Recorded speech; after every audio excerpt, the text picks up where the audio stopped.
case. So this presentation is going to be a little different from what we've heard so far today. It's going to be a little bit more technical. I'm not going to get into any of the code, but let me get started. So my name is Kunal Batra. I am a senior technical evangelist at Amazon Web Services. And this presentation is going to be on machine learning for sustainable development goals. I'm actually on the other end of the spectrum where I come more from the tech and learning about the sustainable development goals from kind of that previous discussion that we were having before. So just to calibrate any questions that you might have during this presentation or afterwards, a little about me slide over here. Again, I'm a technical evangelist at AWS, which essentially just means I'm an engineer who builds awareness and adoption of our offerings. I've worked at a lot of developer-focused companies. If you have any questions on any sort of those verticals that you might have heard before, feel free to reach out. The best way to get in touch with me with the fastest response is my Twitter handle there, Kunal732. Definitely faster than the email. I will have my email on the last slide. And I'm really into machine learning and computer vision. I love building on the tech of that. So you can see this image over here. It's actually counting how many people are in the Shake Shack of Madison Square Park and seeing how fast that line moves. And another app I built just showcases when the garage door is open or closed for my parents. They love that. They always forget when it's closed. So if it's open for more than 5 minutes, I send a text message to them using AWS. So I'm really into this stuff. It's kind of a hobby for me. It's kind of a passion. And then this presentation will be talking a little bit about computer vision and then how it can be used for some of the sustainable development goals. So the agenda for this presentation is going to be a little bit of those machine learning basics. I wasn't sure what the audience was here today. So if you're not familiar with some of these basics, this will be great. If not, don't worry about it. Talk a little bit about some AI use cases for sustainable development goals, and then how you can use the Amazon ecosystem to build a model for that. And I know, again, this might be a little technical, but if you have any of these topics here, feel free to ask those or tell those to your developer, or reach out to me if you have any questions. All right, so just to level set the audience here in terms of terminology that's used, I feel like this is something that people have seen a couple of times, but we tend to see this term AI and ML used interchangeably, and it's not the exact same term, right? So artificial intelligence is any sort of computer system that can mimic human intelligence. And machine learning now is one subset lower of that, where now it's actually learning with data. And there are three real popular types of algorithms that you see in machine learning, and those are supervised learning, unsupervised learning, and reinforcement learning. So supervised learning is kind of like the example I gave before where I built that app for my parents, whether the garage door is open or closed. When you train a supervised learning algorithm, you need to give it labeled inputs, right? So for that example, I had to give it labeled inputs of my garage door in different situations where it's open and in different situations where it's closed. And that's supervised learning. Now, unsupervised learning is, there is no labeled data. Basically, you are creating an algorithm where it likes to look at the attributes of your inputs, and it does things like clustering based on similarity. And reinforcement learning is my personal favorite. We won't be talking much about it today, but I do teach a lot of it at our AI ML boot camps in the city. But reinforcement learning is where you learn a lot about, learn through the consequences of your actions. And so essentially, you're creating a reward function where you kind of tell your algorithm what behavior you want it to keep doing. I actually really like it a lot. AWS just released this car to showcase how you can create an autonomous car with reinforcement learning. So we teach that at our AI ML boot camps. It's open to everyone. It happens, I think, once or twice a month in the city. And so for this session today, we're talking about supervised learning. And essentially, with supervised learning, what you're trying to do is understand the relationship between the labels and the images, right? So over here, you can see that I have these images and there's a label corresponding above it. Now this data set over here is just a bunch of images that are hand-drawn integers, and you can see the labels provided above it, so 7, 3, 2, 5. And the whole purpose of this machine learning algorithm is to understand how those labels are related to those images, and then train a model where you can now give it new inputs that it's never seen before and get the right predictions from it, right? And so this data set over here is actually a really popular data set in machine learning. It's called the MNIST data set. This is something that you're going to see, or will see if you ever start tutorials in computer vision to learn about. It's really popular. It's around 60,000 hand-drawn integers that have been given labels by humans. So it's a high quality data set, and it's a great way to learn ML algorithms for computer vision. But in this case, we're not going to be talking about the MNIST data set. The goal of this conference was Sustainable Development Goals. And this is something that's new to me. I definitely come from a different background. My little brother's actually studying policy, and so he was kind of walking me through Sustainable Development Goals, and we were trying to work together, how can AI be, use cases be used for Sustainable Development Goals? So one of the things that AWS has and stores is a lot of satellite data. And if you go to aws.amazon.com/earth, we have a bunch of public data sets, right? And the one thing that I've seen is that there is more satellite data now than ever before, and there's more precision to measure our environment with this satellite data. And so some use cases just really quickly that I thought AI and computer vision could be great for was first, do any sort of these human perception tasks, right?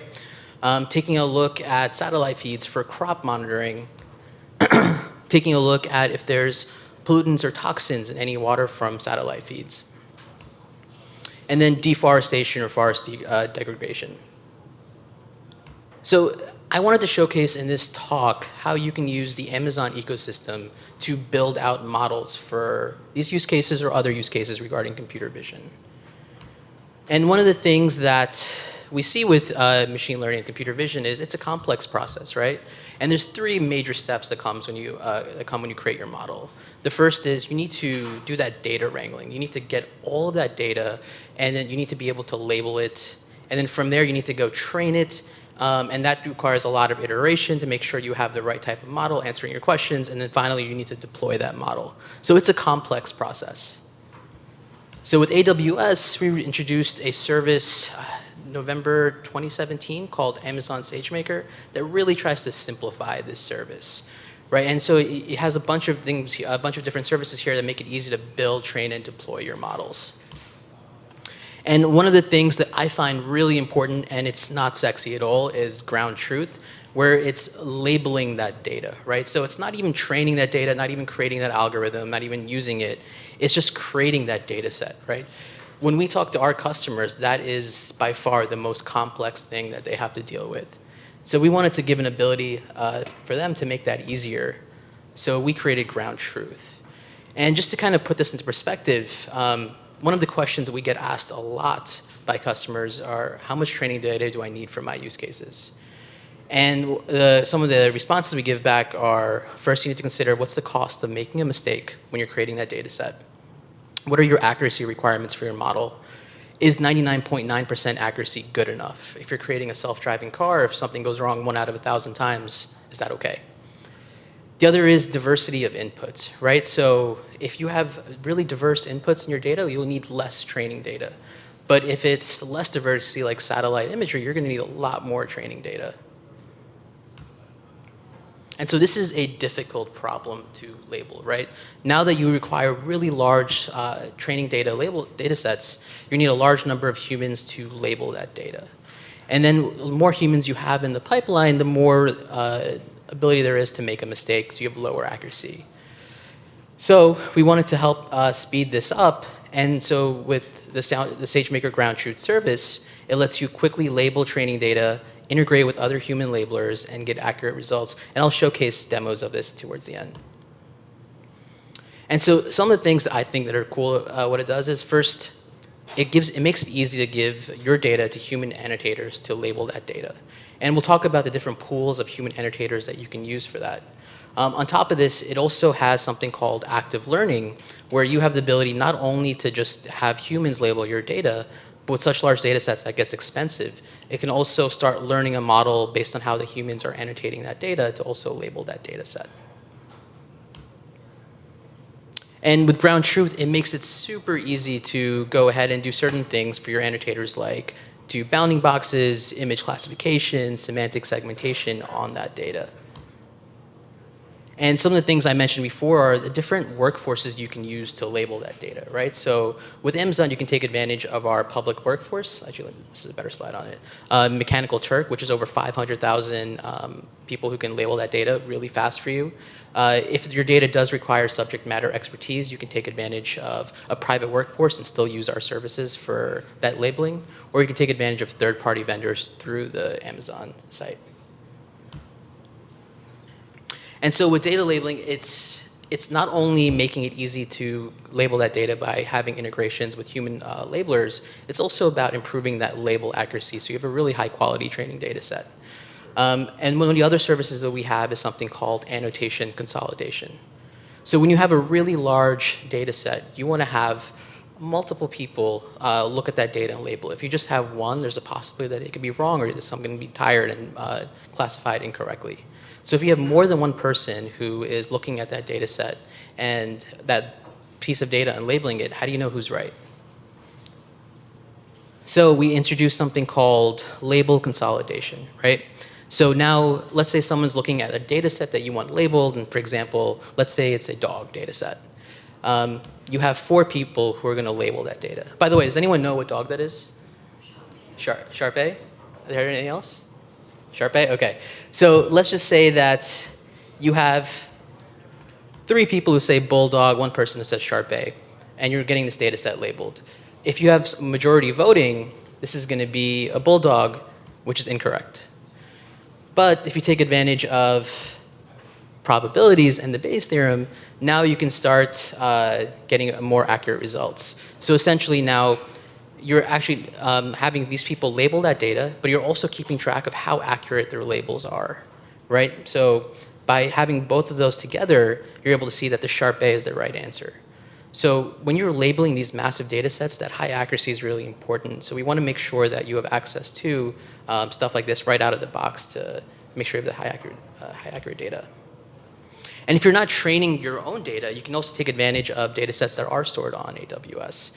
So you have SpaceNet that's stored in AWS. And again, you can go to aws.amazon.com/earth to see a lot of those other data sets that you can take advantage of. Another tool that I really like is Label Maker. I don't know if anyone here is a developer or they want to mention it to their developer. It's a great way to get access to really quickly to label data sets. So that's the actual getting the data to build your model. Once you get that, SageMaker provides a whole bunch of built-in algorithms that you can take advantage of. So we have computer vision algorithms over there where you can do image classification that tells you what's going on in an image, object detection, not only what's going on, but where it's happening in an image, and then semantic segmentation where at the pixel level, you can see what's happening, right? So let's say you want to see all the buildings or you want to see highways on a road, you can do semantic segmentation and just be able to just get those markers with that.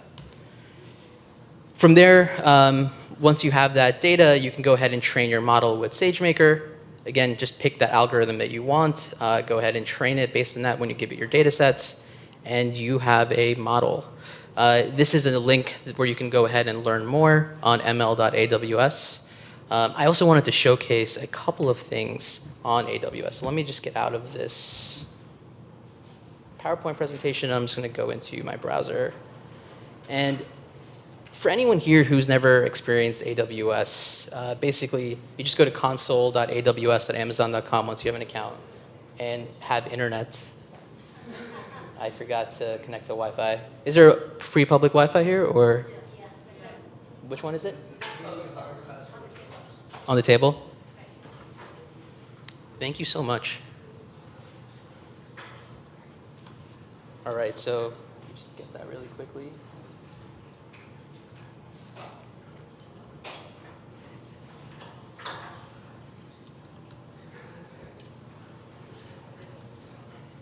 All right, so once I connect to the internet over here, basically you just go to aws.console.amazon.com. You can see a whole bunch of services that Amazon provides over here. It's actually a lot. It's 165 different services. But if you scroll down, you can see the machine learning section over here where you can take advantage of SageMaker to build your own AI model. But let's say you don't want to build your own model. Let's say you maybe want to take advantage of some model we've already built. We have a fun little service here called Recognition. And I'm just clicking on it. You can actually go back there and just search for it and just type it in. I think it's easier to do that as well. But basically, you can go to recognition, and this will let you, you can try the demo, so you don't have to be a developer for this, but you can see what Amazon will give you if you don't need the granularity of creating your own data set, right? So I'm gonna go ahead and upload a photo. I have this photo already set over here. I'm gonna go ahead and upload it. And as soon as it's done uploading, you'll be able to see a couple of things. It's stuck at 54%. Okay, so while it's uploading, this is the photo that I'm uploading right now. It's just a photo that I got from an aerial view, satellite view. And it's an airfield, airports, and a bunch of cars over here. And as soon as this loads with AWS, it'll tell you right away a couple of airfield, airport, airplanes are in the image, and it'll point that over here. So you can see that right now, airport, airfield. You can see how confident it is that these certain tags are in the image, right? So if you have a use case where you don't need to kind of create your own models for that, you can take advantage of a service called Recognition to do that.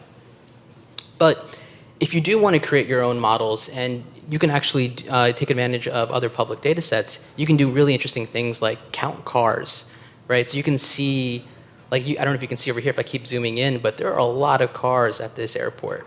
And so I ran it through a model that I trained last night, and it outputted this long file. Let me just showcase the file. But it outputted this long file, but basically it's saying that there are 1,111 cars in that photo, right? And basically it'll tell you the coordinates of those cars, and then you can go ahead and map all those coordinates back on that image. But there's so much you can do with publicly available data sets with this as well, where you don't have to train your own data sets. The other thing I wanted to showcase as well is that when you build a model with SageMaker, you can download that. That's all your own. You can bring that to your own laptop and do whatever you want with it. I just created this one last night just for a fun little demo. So let me just go to that. Hope it works. And basically, I trained this model it's with a publicly available data set on SageMaker and downloaded that. I don't know if you can see it here. But basically, it is just, that does a couple of different classes. So it's detecting, like, I'm a person right now, just showcasing that.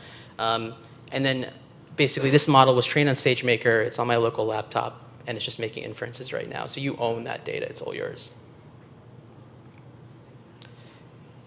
Awesome. Any questions so far, guys? Yeah, go for it. So how exactly do you judge the quality of your training data set? Are there any statistical tools to do that? You mentioned there's a lot of manual labeling involved. So once you have the training data set, how do you say whether or not it's quality? Whether your data set is quality? Yeah. Well, is it answering, when you have that data set and then you train your model, you can do a couple of things. Once, you can take advantage of a confusion matrix, which is just a way to see how well your data set is, how it's working. Is it answering all of your questions, right? Is it actually making predictions that are accurate, not accurate?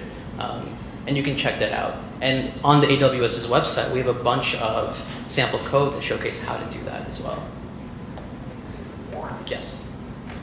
So there are these various algorithms for training the models. So do you have any advice on which algorithms to use in different cases? Yeah, so we have a bunch of pre-built algorithms, right? And for computer vision, there were three major ones: classification, detection, segmentation. Classification is where you don't really care where the object is in an image. You just want to know what are the tags in an image. Does it have an airport? Does it not have an airport? You don't really care about the location of it, right? Is there forest degradation? Is there not forest degradation? That's all you care about. With detection, it's now, I want to know if that's happening, also where in that photo it's happening, so I can have better coordinates of it, or whatever the case may be. And then segmentation is not just where it is, but you want to know on the pixel level on that image which pixels represent that object, right? And that could be used for mapping or some other use case you might have in mind. Yeah. So how do you make use of this data to target an audience or more like what exactly they like? Sorry, say that again? How do you make use of this data to target an audience? To target an audience, or? Yeah, is there any feature that helps you to know what your audience wants from your product? So I'm not understanding the question. So basically, you have this model, right? To Yeah. detect like particular area of the car parking or so. But is there any feature that could help to predict like what people want in certain ways? Well, you can, so basically you give it the data to train where you can get the result that you want to, right? So you just create the labeled inputs that you need. And then from there, you can basically detect what you want. I'm not sure if I'm answering your question, but if not, I'll come afterwards and just, yeah.